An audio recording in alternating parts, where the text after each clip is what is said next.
slapping high tariffs on some goods and services is a subtle way of telling you that I don't want you to come and sell your product in my country. And if you so much need my market, if you so much need my people, because we have a strong buying power, we have the money to spend, then come build your factory in my country, employ my people, teach my people how you make these goods, and then we will reduce the tariff for you.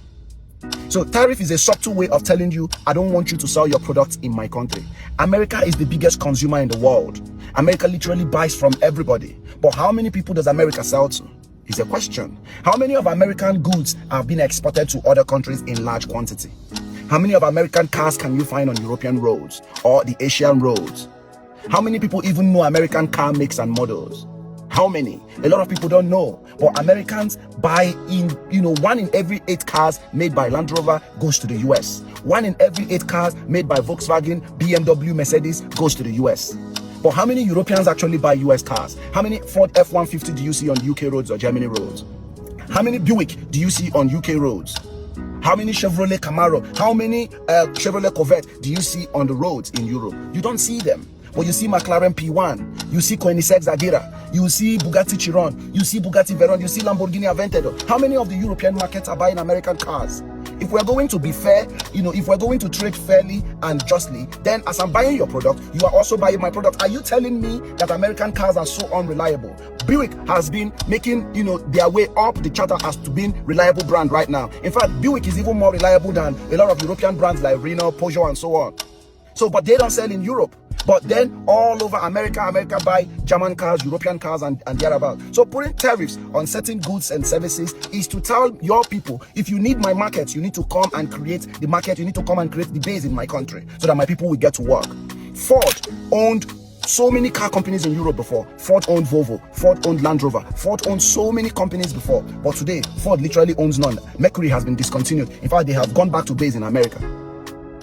That is to show you how the American automobile market has declined in so many years. Right now, there is no American car company that makes it to top 5 of sales in America. You get Lexus, Toyota, Honda, Subaru, that's it. Probably Mazda, Hyundai, Kia, that's it. Then you now start getting the German cars. That's it. So American, even in their home turf, they are being beaten left, right, and center. So every reasonable president will want to protect their own first.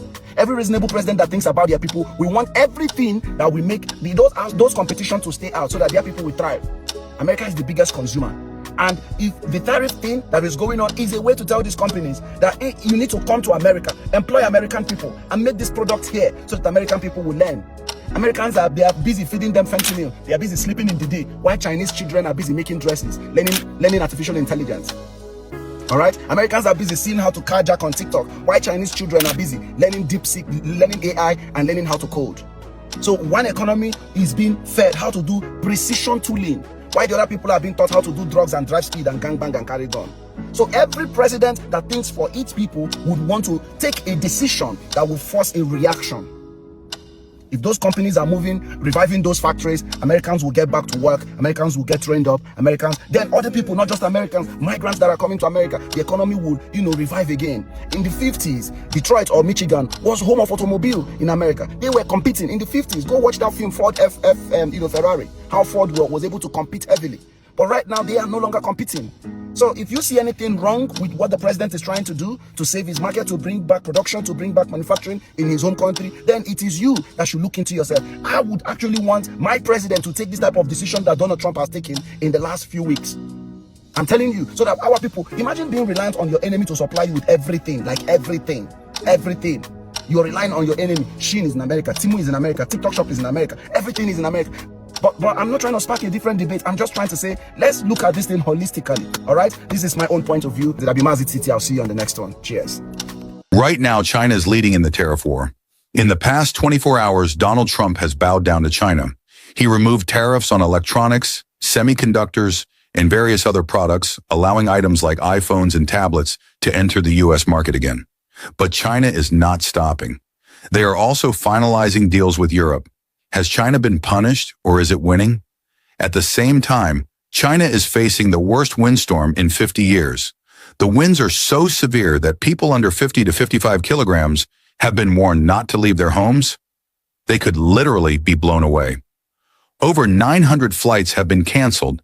Industries have shut down. Schools, colleges, and markets are closed. Authorities warned against lighting fires as conditions are extremely dangerous. This storm is so intense, it has disrupted the entire country. Winds are blowing at 150 kilometers per hour, trees have been uprooted, and workers on buildings are dangling midair. Shockingly, China's advanced radar systems failed to predict this storm.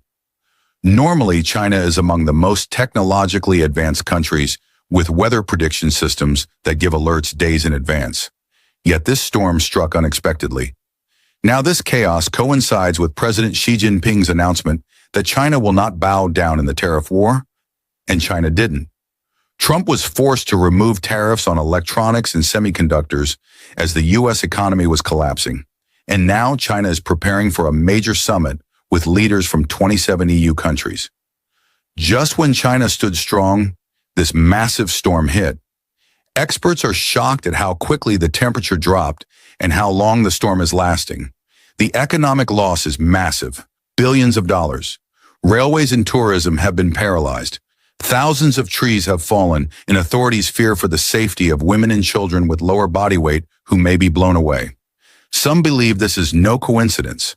With China's advanced tech that predicted earthquakes days in advance, how could their weather systems miss this? China even once manipulated the weather during the 2008 Olympics to prevent rain. Was this storm natural or engineered? Is this part of a new kind of warfare? One using weather as a weapon? It's clear. The world is entering a new era of silent, invisible battles. While China stood tall against the U.S. tariffs, it's now facing an economic and environmental storm that may not be entirely natural.